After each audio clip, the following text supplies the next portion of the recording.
네, 형해화된 세상의 극복이라는 제목으로 1년 만에 말씀 나누도록 하겠습니다. 자, 1년 만에 다시 사도행전 설교를 나눕니다. 그러면 1년 전에 사도행전 12장 말씀을 살폈다는 거잖아요. 한번 기억을 더듬어 보세요. 다 기억하시죠?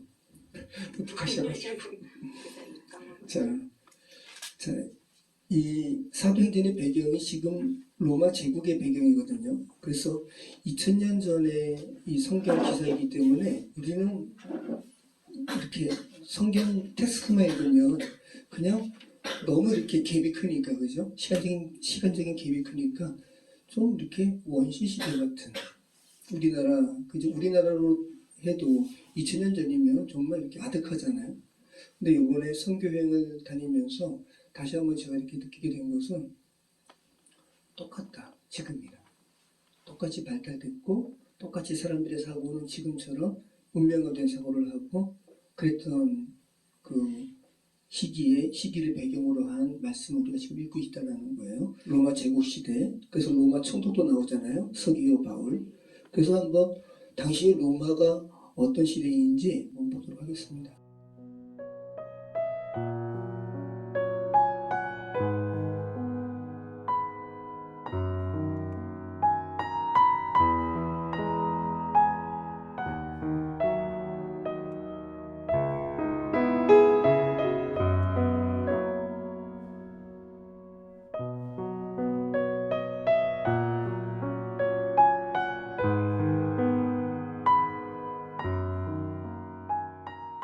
그럼 저 영상을 보면서 여러분이 느껴지는 감정은 어떤 겁니까? 예전 시대나 지금 시대나 똑같다는 거예요. 성경의 메시지는 지금 우리의 메시지라는 거예요. 그런 걸 다 생각해 보시길 바라요. 자, 1년 만에 사도행전 강의를 나누는데 사도행전은 다른 말로 하면 무슨 행전이라고 그래요? 성령행전. 그죠? 성령행전. 자, 더 이상 죄로 인해서 인간이 죽지 않아도 된다. 또 죄로 죽어있는 상태에 그대로 머무르지 않아도 된다라는 이 복음의 소식은 사람의 능력으로, 사람의 말로 전하는 게 아니라 성령께서 전하시는 거라는 거예요. 이게 바로 사도행전입니다. 네. 자, 한번 정리를 간단히 한다면 사도행전은 누가 썼어요? 그렇죠. 바울의 전도 여행에 동행했던 누가라 하는 의사가 썼습니다. 그리고 의사이기 때문에 굉장히 세밀한 그죠? 해보도 하고 막 그런 사람이니까 이 선교 여정을 굉장히 세밀한 필체로 당시에 데오빌로 각하라고 불렸던 아마 계급상으로도 높은 사람, 또 교회에 재정적으로도 큰 도움을 주면서 기독교 신앙이 어떤 것인가 궁금해했던 데오빌로라는 이 사람에게 이 복음의 어떤 이루어짐에 대해서 자세히 미루어 살펴서 썼다고 그러잖아요. 근데 이 데오빌로가 익명일 수 있어요. 왜냐하면 데오스, 데오, 하나님, 빌로, 친구. 하나님의 친구라는 익명의 이름을 가진 사람에게 누가가 복음에 대해서 쓴 거예요. 이 누가가 썼기 때문에 이 사도행전은 누가의 제2서신서라고 볼 수도 있는 거예요. 누가의 두 번째 책, 누가복음, 사도행전. 이렇게 여러분이 또 이해하실 수 있고요. 1장부터 12장까지는 팔레스타인 지역의 예수님의 제자, 사도 베드로, 또 요한, 또 빌립 집사, 스데반 이런 사람들이 팔레스타인 지역의 아람어를 사용하는 유대인들에게 복음을 증거하는 그런 기사가 사도행전 12장까지라면 오늘부터 우리가 읽는 사도행전 13장부터는 이제 로마식 이름으로 바울이라 이름하는 사울이 이제 성령의 능력으로 이방인들에게 아람어를 사용하는 것이 아니라 헬라어를 사용하는 이방인들에게 복음을 증거하는 이러한 기사가 13장부터 이렇게 쓰여진다는 대상 지역도 팔레스타인이 아니라 유럽, 소아시아를 넘어선 유럽까지 증거되는 그런 기사라는 거 여러분 기억하시고요. 그중 오늘부터 바울이 로마에 당도하기까지 총 4번의 전도 여행을 가게 되는데 오늘은 다음 14장까지 13장, 14장이 바울의 1차 전도 여행에 관한 기사입니다. 오늘은 그 1차 전도 여행의 첫 번째 구브로에서 벌어진 일에 대해서 우리가 나누게 됩니다. 우리 사도행전 13장 1절로 3절까지 같이 읽겠습니다.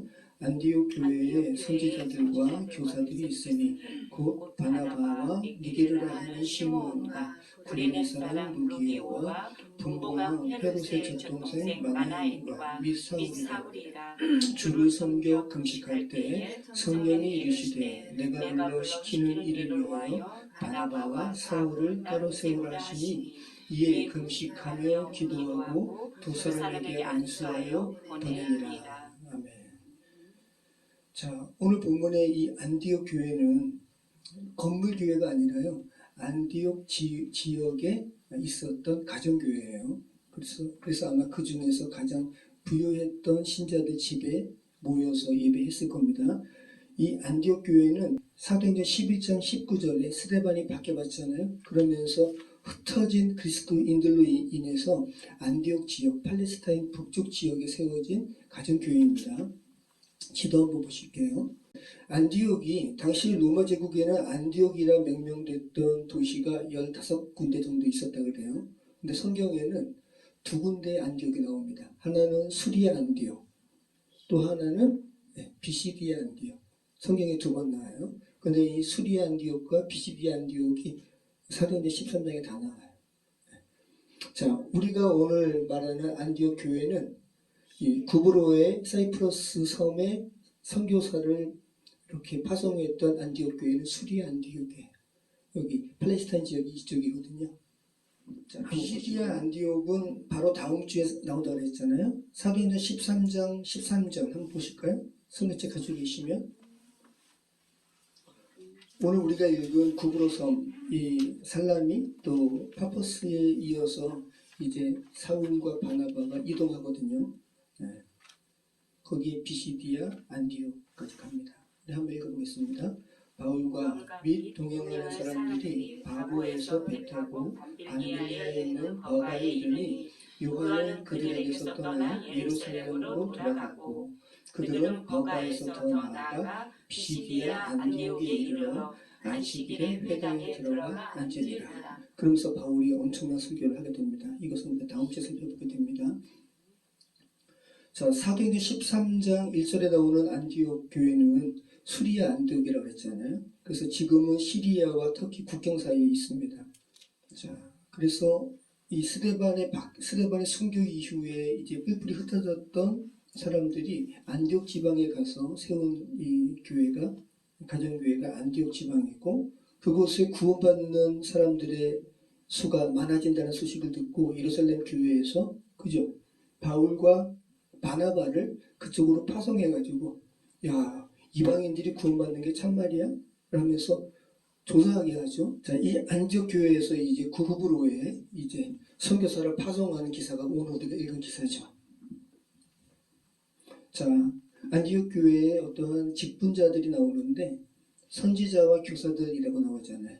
오늘날에는 선지자라는 직분 없잖아요. 그죠? 네.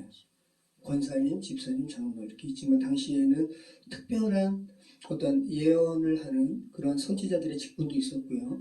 근데 오늘 이 본문은 선지자들과 교사들 하면서 뭐 마나엔도 나오고 디브로 사람도 나오고 이렇게 하는데 직분을 분리해서 가지고 있는 사람들이 아니라 선지자이기도 하고 또 교사이기도 한 사람들을 의미한다고 볼 수도 있습니다. 자, 몇 명의 사람들의 이름이 나오잖아요. 니게르라 하는 시므온. 니게르가 뭐예요? 흑인을 다른 말로 니그로라고 하잖아요. 그죠? 흑인을 의미해요. 아프리카 사람입니다. 그러니까 얼굴이 검은 사람. 그런데 얼굴이 검은 유대인이에요. 이 시므온은 유대식 이름이니까. 유대인들은 아주 피부색이 다양합니다. 자, 그리고 또 그래서 어떤 사람들은 이 사람이 바로 예수님의 십자가를 짊어진 구레네 시몬이 아닐까 뭐 이렇게 이야기하기도 하지만 그럴 수도 있고 아닐 수도 있는 거죠. 얼마나 맞겠어요? 니게르라는 시몬이 니그로가 얼마나 많겠습니까? 과거 시대와 현재 시대는 그렇게 큰 차이가 없다는 거.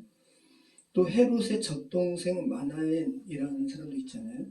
자, 여기서 말하는 헤롯은 성경에 헤롯이 5명이 나오는데 이 세례 요한을 못 베어 죽인 사람 있죠? 헤롯 안티파스. 이 헤롯 안티파스를 의미해요. 여기서 헤롯 안티파스의 젖동생 마나엔이라는 것은 헤롯은 이렇게 고위직이니까, 헤롯은 왕이니까, 분봉 왕이니까 헤롯을 친엄마가 키우는 게 아니라 유모가 키워요. 그죠? 당시에 보면. 근데 유모의 아들이 있는데 마나엔이에요. 그럼 어릴 적부터 헤롯과 마나엔은 그냥 어릴 적부터 친구인 거예요. 그렇게 아주 친분이 있는 친구라는 거. 안티파스와 함께 자란 친구였다라는 거. 그 정도로 이해하시면 되는데, 정작 그 친구 헤롯 안티파스는 세례 요한을 못 비워 죽이는데, 자, 이 마나엔은 초대교회의 엄청난 지도자가 된 거예요. 구브로에 선교사를 파송하는 그런 상황 가운데 기도하고 금식하고 성령의 능력으로 안수하고 파송까지 한 사람 중에 이런 중에 한 사람이 마나엔이라는 거. 이것도 참 아이러니하잖아요. 그죠? 당시 교회가 얼마나 역동적으로 여러 사람의 어떤 인간관계 가운데 이루어져 있는지 우리는 알게 됩니다. 자, 아무튼 1절의 기사로 우리가 알 수 있는 것은 초대 안디옥 교회를 구성하는 이들이 인종적으로도 다양했고 신분적으로도 다양했다는 거. 그리고 나중에 로마는 로마 황제 가문까지 이렇게 교회의 일원이 되었죠. 자, 그리고 오늘 안디옥 교회는 이방 교회의 선교사를 파송할 정도로 영적으로 또 규모적으로도 아주 성숙했던 교회라는 거 우리가 알게 됩니다. 자, 4절 5절 다시 한번 읽어보겠습니다. 두 사람이 성령의 보내심을 받아 실루기아에 내려가 거기서 배 타고 구브로에 가서 살라미에 이르러 하나님의 말씀을 유대인의 여러 회당에서 전할세 요한을 수행원으로 두었더라. 네. 자, 여기서 요한은 마가 요한입니다. 마가복음을 쓴 이 요한이 마가 요한이에요. 나중에 이 요한이 1차 전도 여행에 너무 힘들었는지 중간에 돌아가 버리잖아요. 그래서 2차 전도 여행 때 바울이 마가 요한에게 실망해가지고 나는 이 마가 요한 데려가지 않을 거야. 근데 이 마가 요한이 바나바의 조카이기도 해요. 바나바는 아니야, 데려갈 거야 라고 하면서 둘이 엄청 싸우죠. 그래서 둘이 이렇게 흩어져서 전도 여행을 하는 것이 2차 전도 여행입니다. 자, 이 구브로 섬 한번 볼까요? 구브로인데 살람이 있어. 살람이 그리고 횡단해가지고 여기 파포스 바보, 오늘 우리가 읽는 그런 지역입니다. 자, 이 구브로는 세계에서 81번째로 큰 섬이라고 그래요. 지중해에서 3번째로 크고 제주도의 5배. 엄청 큰 거죠. 그죠? 엄청 큰 거예요. 그래서 오늘날에는 사이프러스 공화국 남쪽, 그리고 북쪽은 사이프러스 튀르키예 공화국, 이렇게 분단된 국가인데 우리나라 남북처럼 싸우거나 그러지는 않고 서로 왕래가 가능한 그런 분단 국가라고 합니다. 그리고 해상에서 있어서 굉장히 중요한 이러한 요충지이기도 하고 비너스 신을 숭배한 도시고 음란하고 사치스러운 도시였다 그래요. 자, 그러면 이 구브로가 이 사이프러스가 선교지로 안디옥 교회의 첫 번째 선교지로 선정된 이유는 왜일까요? 바나바의 고향이 구브로이기도 하고, 그리고 이 구브로에는 유대인들이 굉장히 많아서 유대인 회당도 많았다고 합니다. 그래서 이 회당 가서 이렇게 말씀을 전했기 때문에 사이프러스 이 구브로를 1차 첫 번째 선교지로 이렇게 채택을 했습니다. 유적지를 한번 잠깐 볼게요. 여기가 지금 구브로 섬 안에 오늘 우리가 읽은 서기오 바울, 세르기우스 파울로라는 로마 총독의 빌라라 그래요. 여기 모자이크 보시죠. 엄청 화려하죠. 정말. 이 모자이크, 특별히 이 시대는 모자이크 그렇게 많이 했더라고요. 타일로. 이거는 오늘 우리가 읽은 서기오 바울의 총독 관저 안 방이라고 합니다.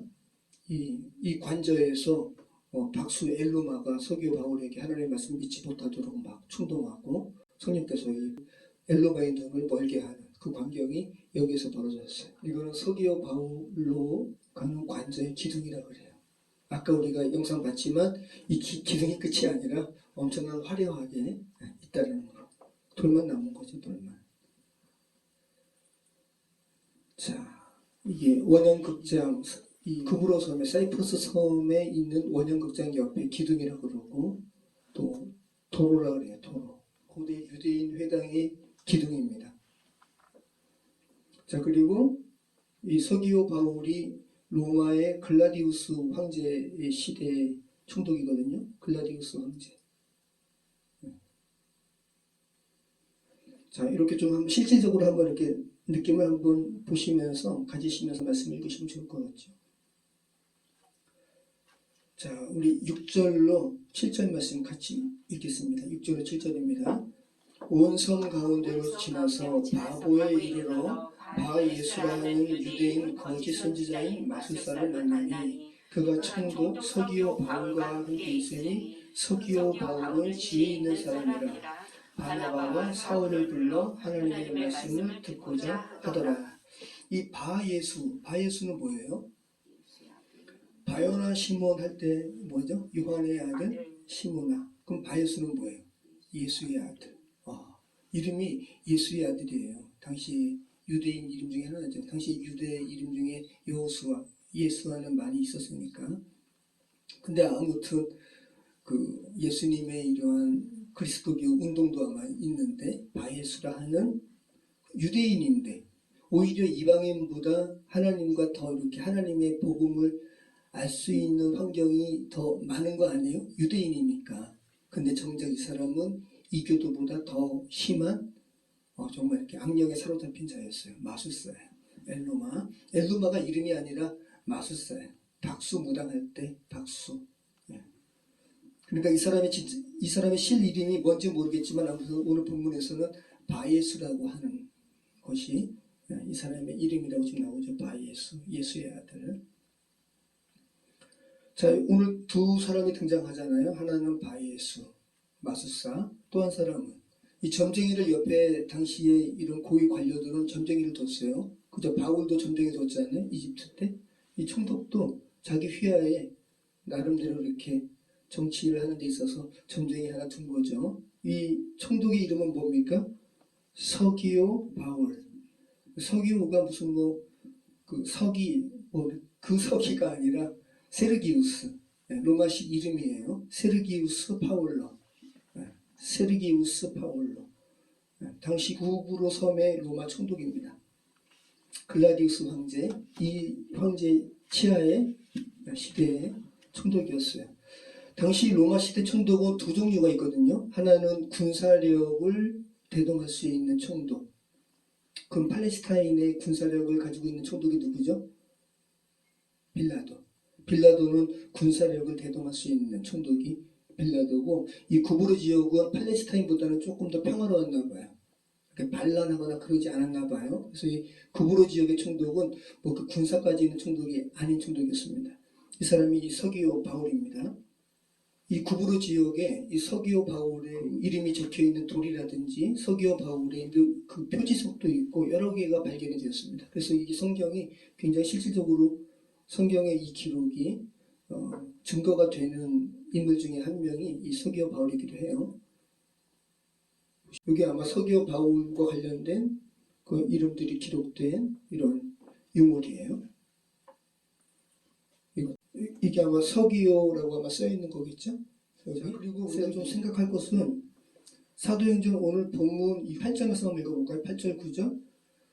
이 마술사 엘로마는 이 이름을 번역하면 마술사라 그들을 대적하여 총독으로 믿지 못하게 힘쓰니 바울이라고 하는 사울이 성령이 충만하여 그를 주목하고. 자, 지금 바울이라고 하는 사울이라고 하면서 이제 이방인들을 향한 헬라인들을 대상으로 하는 이 사울의 사역을 이제 강조하기 위해서, 사울은 유대식 이름이잖아요.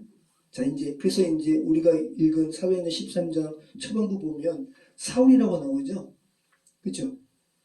사도행전 13장 1절 말씀 보면 안디옥 교회에 선지자들과 교사들이 있으니 곧 바나바와 니게르라 하는 시므온과 구레네 사람 루기오와 분봉왕 헤롯의 적동생 마나엔과 및 사울이라. 그죠? 사울. 그런데 이제 9절부터는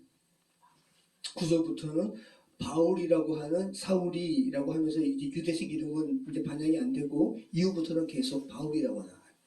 그것도 여러분 한번 생각해 보시고, 그리고 순서도 이제 바나바가 앞서지 않고 바울이 더 앞서요.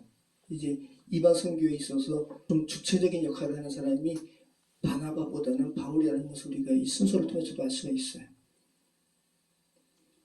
자, 바로 13장 13절 다음 주부터 보게 되는데 13장 13절에도 바나바 이름이 등장하지 않고 바울의 이름이 등장해요. 바울과 및 동행하는 사람들. 그리고 13장 43절 말씀 보면 바나바와 바울이 아닙니다. 순서가 바울과 바나바. 이렇게 해서 바울이 이방 선교의 중추적인 역할을 하는 것을 우리가 알게 됩니다. 자, 예수님을 이렇게 하나님의 복된 소식을 관심 있어서 하는 이 서기오 바울에게 예수님의 소식을 듣지 못하게 하는 이 엘로마, 그저 바예수 박수무당에 대해서 바울이 뭐라고 합니까? 우리 10절, 12절까지 한번 같이 한번 읽어보겠습니다. 이르되 모든 거짓과 악행이 가득한 자요 마귀의 자식이요 모든 의의 원수요 주의 바른 길을 굽게 하기를 그치지 아니하겠느냐. 보라 이제 주의 손이 내 위에 있으니 내가 맹인이 되어 얼마 동안 해를 보지 못하리라 하니 즉시 안개와 어둠이 그를 덮어 인도할 사람을 두루 구하는지라. 이에 총독이 그렇게 된 것을 보고 믿으며 주의 가르치심을 놀랍게 여기니라. 와, 자, 이 상황을 중세의 어떤 화가가 그림을 그렸거든요. 한번 보세요. 여기서 서기오 바울이 누구겠어요? 이 사람이죠. 그죠? 아까 그 관저 유적으로 생각해 보세요. 그 관저에서 여기 앉아 있고, 그러면 자, 바울은 누구겠습니까? 그죠? 그러면 박수무당, 엘루마, 바예스 누구예요? 여기. 그죠? 자, 바울이 성령이 충만한 가운데 총독에게 복음 전하는 것을 방해하는 엘루마, 바예스를 책망합니다. 뭐라고 책망해요? 진리를 알지 못하도록 방해하는 바예수는 모든 괴계와 악행이 가득한 자다. 또 뭐라 그래요? 마귀의 자식이고 의의 원수라 그래요. 그리고 성령께서 이 바예수, 이 엘루마로 하여금 잠시 동안 눈을 멀게 했어요. 영원히가 아니라 잠시 동안. 그러면 다시 눈이 이제 띄어졌다라는 거잖아요. 그러면 뭐 성경에는 나오진 않지만 이 박수무당 엘루마도 그죠? 이 복음에 대해서 반응하게끔 하나님께서 은혜를 베푼 것이 우리는 알게 됩니다. 자, 그래서 이 구브로 섬에서 첫 결신자, 첫 하나님의 사랑을 얻었는데 누구예요? 서기오 바울. 그래서 굉장히 유명한 초대교회의 어떠한 인물이라 그래요. 서기오 바울이 역사적인 인물입니다. 자, 그리고 이 바예수가 눈이 멀게 되는 이 상황을 서기오 바울은 굉장히 기이하게 여겼어요. 정말 이 상황을 보면서 하나님의 역사하심이 있음을 서기오 바울은 알게 되었고, 그리고 주의 복음에 반응하게 되었습니다. 이것이 오늘 이방인을 복음을 전해서 구원케 하는 바울의 선교 여정 가운데 첫 번째 이적이에요. 그걸 한번 생각해 보시기 바래요. 엄청난 사람이잖아요, 바울은. 그죠? 바울. 근데 이 바울이 죽은 자도 살렸거든요. 그리고 뱀에 물린 것도 기도하면서 낫게 하고, 바울의 몸에 있었던 손수건을 가져다가 자기 몸에 대면 병든 자가 낫고, 예수님처럼 똑같은 이러한 역사를 한 사람이 바울인데, 바울의 이 엄청난 바울의 선교 역사의 첫 번째 이적이 엘로마의 눈이 멀게 되었던 사건을 첫 번째로 기록하고 있다는 거. 이거 한번 생각해 보시기 바래요. 그럼 가만 보면 이것은 바울 자신이 경험한 거랑 똑같죠. 그죠? 바울이 그죠? 예수님 믿는 사람들을 잡아 죽이려고 체포하려고 가는 도중에 다메섹 도상에서 눈이 멀게 되었잖아요. 그리고 다시 아나니아의 안수로 인해서 눈이 띄어졌어요. 그럼 바울 입장에서는 눈은 띄어졌지만 실상은 육체적인 눈은 띄어져 있는데 실상은 눈이 어두운 상태가 무엇을 의미하는지 눈은 있으나 보지 못한다라고 말씀하시는 이사야서 말씀을 인용하면서 유대인들에게 살포하셨던 예수님의 말씀이 무엇인지 바울은 알게 된 거죠. 그리고 다시 눈이 감겼다가 띄어졌을 때 그 벅찬 감격을 바울은 알게 된 거야. 이 바예수, 박스무당도 똑같은 것을 경험했다는 것을 우리는 알게 되죠. 첫 번째, 이적이라는 거. 여러분 깊이 생각해 보시기 바라요. 그래서 성령께서 오늘 우리가 읽은 사도행전 말씀을 통해서 육체적 눈이 띄어져 있다고 해서 제대로 보는 것은 아니다. 우리는 다 육체적으로 눈이 띄어져 있잖아요. 근데 제대로 봐요? 못 보죠. 그죠? 최근에 이 참 엄청난 일이 한국 땅에서 벌어졌죠. 그죠? 우리나라는 너무 대단한 나라 같아요. K-팝, K-드라마, 이제는 K-정치. 저는 이번에 그 윤아무개가 계엄 이렇게 선포할 때 전 장난인 줄 알았거든요. 저렇게 누워가지고 스마트폰으로 장기 들고 있었어요. 그리고 제가 극이 낮은데 저보다 급 높은 사람을 이기고 있었다고요.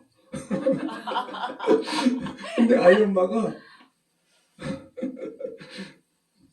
윤아무개가 계엄 일으켰어 그래가지고 저는 장난인 줄 알고 이기고 있는데 이걸 놓치기 싫어가지고 그러다가 너무 궁금해가지고 그냥 진짜 선포했네요. 그리고 다시 장기판으로 돌아가 보니까 내가 졌어요. 너무 오래 안 해가지고 제가 이렇게 나가게 된 것도 반해서 와 어떻게 이런 일이 벌어져요? 그런데 기네스북에 한국 이 계엄 상황이 기네스북에 오를 정도로 단기간에 끝나버렸어요. 그죠? 2시간 만에 우리나라 국회의원들이 들어가가지고 그래서 제일 처음에 이 윤아무개 너무 멍청하다. 그게 멍청한 게 아니라 엄청나게 준비했네요. 제대로 준비한 거예요. 그리고 이 친위 쿠데타라 그러잖아요. 친위 쿠데타는 성공률이 굉장히 높아요. 최근 10년 동안 10번 정도의 친위 쿠데타가 세계적으로 일어났대요. 근데 성공률이 80%. 왜냐하면 친위 쿠데타는 성공률이 높을 수밖에 없어요. 그렇죠? 군 통수권자가 누구예요? 자기잖아요. 군을 바로 대동할 수 있고 그렇지 않고 일반적인 쿠데타는 군의 그런 통수권도 없는 상태에서 그죠? 많은 것을 가진 사람들을 이렇게 해가지고 정권 탈취하는 것이기 때문에 일반 쿠데타는 성공 확률이 없어요. 되게 낮다고요. 근데 친위 쿠데타는 성공 확률이 80%. 윤아무개랑 김아무개가 이거 노린 거예요. 그리고 정말로 그렇게 될 뻔했어요. 공군에서 헬리콥터 그 특전사 실은 헬리콥터 비행하지 못하도록 시간이 지체되었잖아요. 그러니까 이 사람들이 너무 보안에 신경 쓰느라고 하나하나를 다 이렇게 체크하는 상황이 걸린 거 이거 생각을 못한 거예요. 그래가지고 정말로 30분보다 더 안쪽의 상황에서 군대가 더 먼저 갔으면 우리나라 오공될 뻔했죠. 오공될 뻔했죠. 근데 하나님 섭리로 하나님의 그죠 도우심으로 우리가 진짜 이렇게 된 거예요. 전 세계적으로 한국은 왜 이렇게 다 버라이어티하냐? 드라마도 그렇고 어떻게 정치까지 이러냐? 그럴 것 같아요. 자, 제가 지금 눈뜬 맹인 이야기하다가 이렇게 이 말씀하는 건데 최근에 이 탄핵을 유발시킨 큰 원인 중에 하나일 수도 있어요. 명태균 게이트.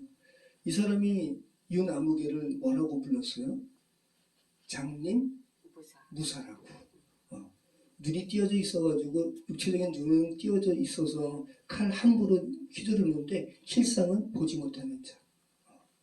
그리고 그 사람의 부인은 안진뱅이 주술사. 어떻게 오늘 사도행전 말씀이랑 비슷해요? 자, 눈뜬 장님이라는 것은 우리가 의미 있게 어떤 일을 하는 것 같아도 실상은 보지 못하고 하는 것이기 때문에 일거에 무너질 수밖에 없는 허망한 일을 그렇게 추구할 수밖에 없는 이 존재가 눈뜬 장님이죠. 오늘 제가 제목을 형해화된 세상의 극복이라고 제가 제목을 삼았잖아요. 여러분 형해화라는 단어가 어렵잖아요. 발음하기도 어려워요. 저 혀가 짧아가지고 형해화. 여러분 형해화. 제가 윤 아무개의 집권 2년 동안 가장 많이 뉴스 기사에서 접한 단어가 이 단어예요. 형해화. 형해화 뭔지 아세요? 의미가? 형태할 때 형. 여러분 기사를 보시면 알아요. 어떤 제도가 있는데 이게 형해화된 제도입니다. 어떤 제도가 있는데 이름만 있어요. 실상은 그 제도가 수행되지 않아요. 그러니까 윤 아무개가 이 사람이 검사 출신이지만 말과 행동이 따로 놀잖아요. 정의란 말을 얼마나 많이 이야기해요. 그죠? 정의. 근데 가장 정의롭지 않은 사람. 그러니까 이 사람이 가장 위에 있으니까 이 밑에 있는 조직들이 다 형해화되는 거예요. 형태할 때 형자에 이 해는 뼈 해자예요. 내용은 없고 뼈만 남은 거. 이게 형해화예요. 그래서 내용은 없이 뼈만 있게 된다는 뜻으로 어떤 가치나 의미가 하나도 없는 그 상태. 우리나라 조직이 다 이렇게 되어버리는 위험성 가운데 천만다행으로 지금 탄핵이 어떻게 가결되어서 직무 정지가 된 것은 너무 감사한 것 같아요. 정말. 올해 제가 여러분 최수근 상병의 사건 아시죠? 네. 들어가면 안 되는데 장갑차도 막 물의 수압으로 인해서 휘청거리는 거기를 들어가라고. 그래서 결국은 그 해병대 조사관이 해병대 조사단장이 그때 박정훈 대령이죠. 카톨릭 신자예요. 하나님 믿는 분이에요. 이분이 조사해가지고 이거는 단순히 윗선의 최수근 상병 윗선의 잘못뿐만 아니라 이것을 노골적으로 지시하라고 한 것은 그 위에 중대장 이러한 간부급이지만 그렇게 될 수밖에 없는 것은 더 윗선의 사단장이 그렇게 했기 때문에 이러한 죽음을 초래한 것이다라고 하면서 이 사단장을 같이 그래서 사단장을 기소를 했단 말이죠. 근데 여기에 대해서 이제 하여튼 여러 가지 이게 특검이 될 거예요. 이 특검을 계속 막았잖아요, 그죠? 근데 사단장마저 기소하면 누가 사단장 하겠냐? 그거 가서 기소하면 누가 사단장 하겠냐라고 경고했다는 거 아니에요? 윤 아무개가. 근데 제가 이 청문회를 제가 주의 깊게 오래 봤거든요. 근데 제가 이 임 아무개 사단장이 청문회 나와가지고 이렇게 증언을 하는데 그 뒤에 앉은 청문회에 참여했던 어떤 사람이 고개를 이래가지고 저는 제 처음에 저 사람 뭐야 틱이 있나? 좀 그런 건 줄 알았어요. 근데 청문회 끝날 무렵에 그 사람이 알고 봤더니 이 최수근 상병의 이 사건의 초기 변호사였어요. 그 사건 위치를 다 알아요. 그래서 누가 거짓말하는지 명확하게 알아요. 그래가지고 정청래 법사위원장이 이분이 이제 김경호 변호사인데 나오라고 그러고 그리고 임 누구누구 사단장으로 서로. 근데 나중에 제가 김경호 변호사의 유튜브를 통해서 이분이 이제 이때 왜 그렇게 했는지를 제가 이렇게 듣게 되었는데 이 사람은 뭐가 거짓인지 알잖아요. 근데 앞에서 어떤 사람이 반대되는 거짓 증언을 하는데 자기도 모르게 저건 아니지. 그거를 생각하고 제가 그 영상을 다시 한번 보니까 앞에서는 임 누구누구 사단장이 이야기하는 게 얼마나 힘이 없고 말하는 즉시 하늘로 올라가는 게 아니라 땅으로 떨어지는지 그거를 느끼게 되는 거예요.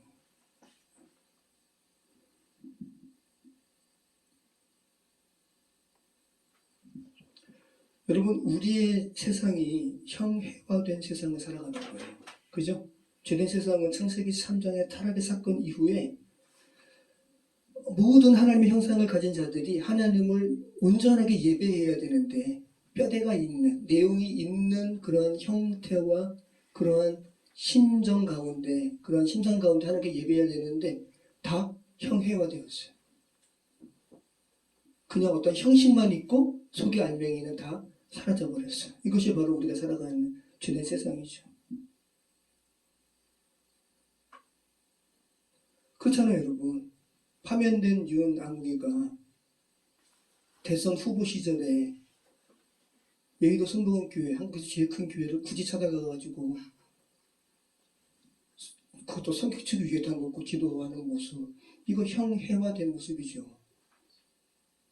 자기 부인 구약을 다 외운다 그러고 형해화된 거죠.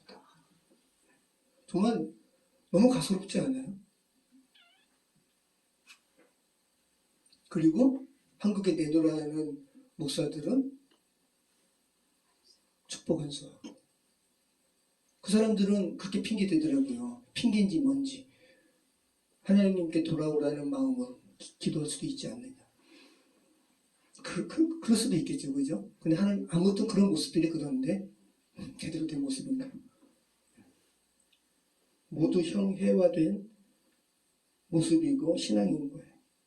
그래서 이 사람의 통치 행위도 그 사람 자체가 형해화된 사람이기 때문에 그 사람의 통치도 형해화된 통치를 할 수밖에 없고, 그 사람의 통치의 영향도 다 그렇게 될 수밖에 없는 거예요. 이번에 그는 김 국방장관과 더불어 굉장히 치밀하게 준비했어요. 굉장히 치밀하게. 실패할 수 없는. 그런데 핵심적으로 2시간 만에 해제를 했잖아요. 그죠? 왜? 그 사람 자체가 형해화되었기 때문에. 이루어질 수가 없는 거예요. 그게 어떻게 이루어지겠어요? 형해화되었는데. 그리고 그의 대통령직도 그죠? 2년 살짝 넘긴, 반환점을 살짝 넘긴 이후에 직무 정지되었어요. 파면 될 거예요. 파면 돼야죠.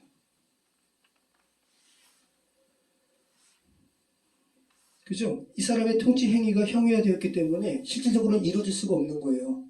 위에 장관들도 나중에 그 군대 사령관들도 총을 거꾸로 매라 그러고, 그죠? 그리고 실질적으로 계엄군 수행하는 병사들도 이게 말도 안 되는 거 알죠. 그들이 무슨 헌법을 다 알아서 알아요? 그냥 아는 거예요. 그죠? 그래서 편의점 가서 라면 먹으면서 시간 늦게 하고. 자, 여러분, 예수님께서도 공생애 가운데 율법 조문만 외우고, 그죠? 참된 행함이 없는 유대인들을 질책하셨잖아요. 형해화된 신앙을 극복하라고. 그죠?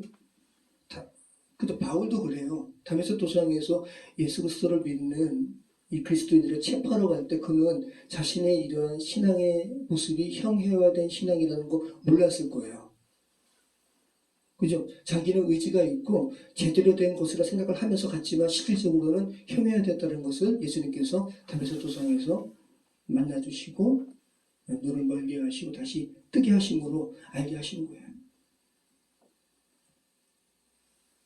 지금 박수, 그죠? 엘루마 바 예수도 바울과 똑같은 이 상황을 주께서 허락하신 것은 너 지금 귀신 노름으로 뭔가 막 이렇게 기사 부리고 이적 부리고 형체가 있는 것 같지?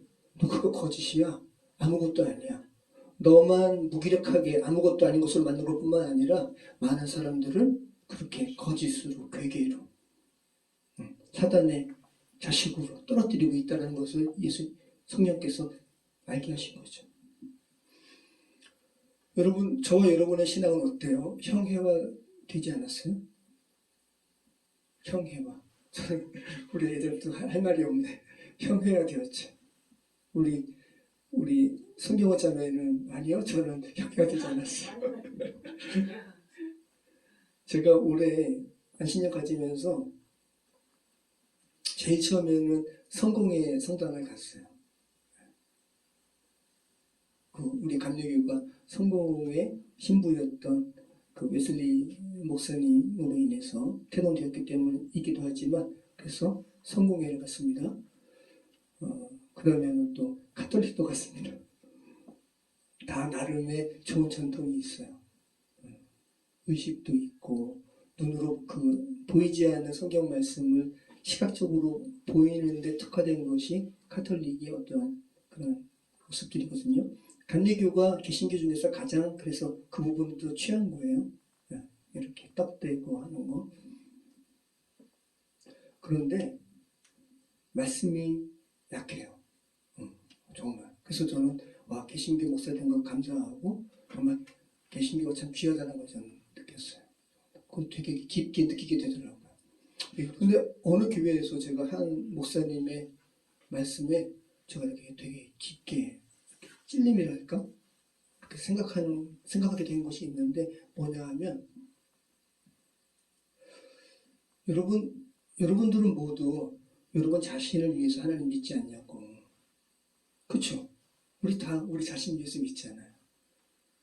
하나님. 그런데 그것은 출발이 잘못됐다라는 거예요. 여러분 자신을 위해서 하나님 믿지 말고 하나님을 위해서 하나님을 믿는 것을 한번 생각해 보셨냐고. 여러분 나 자신을 위해서 하나님 믿지 말고 믿는 것이 아니라 하나님을 위해서 하나님을 믿는 것에 대해서 한번 생각해 보시기 바라요. 나 자신을 위해서 하나님 믿는 게 아니라 하나님을 위해서 하나님을 믿는 것이 무엇인가 한번 생각해 보시기 바라요. 피조물로서 다른 사물들은 다 하나님께 영광 돌려요. 그죠? 나무도 다 하늘 바라보잖아요. 하늘을 향해서 가지를 내뻗고 인간만 땅 바라봐요. 하늘 바라보지 않아요. 다 땅 바라봐요. 인간만. 그래서 우리 여러분 각자가 나를 위해서 하나님을 믿는 것이 아니라 하나님 나를 지으신 창조주 하나님을 위해서 하나님을 믿는 것이 무엇인가 생각하시고 또 그럴 때 성령께서 깨우쳐 주시는 것을 하나하나 하나님께 반응하다 보면 여러분의 신앙은 저와 여러분의 신앙은 결코 형용화되지 않을 거예요. 어떻게 그것이 형체 없이 쓰러지는 형용화되는 신앙이 될 수 있겠어요? 정말 뼈대에 있는 그런 신앙이 될 겁니다. 저는 올해 1년간의 어떠한 키워드를 이렇게 하나 짚으라면 하나님을 위하여 하나님을 믿으라라는 문장이 될 것 같아요.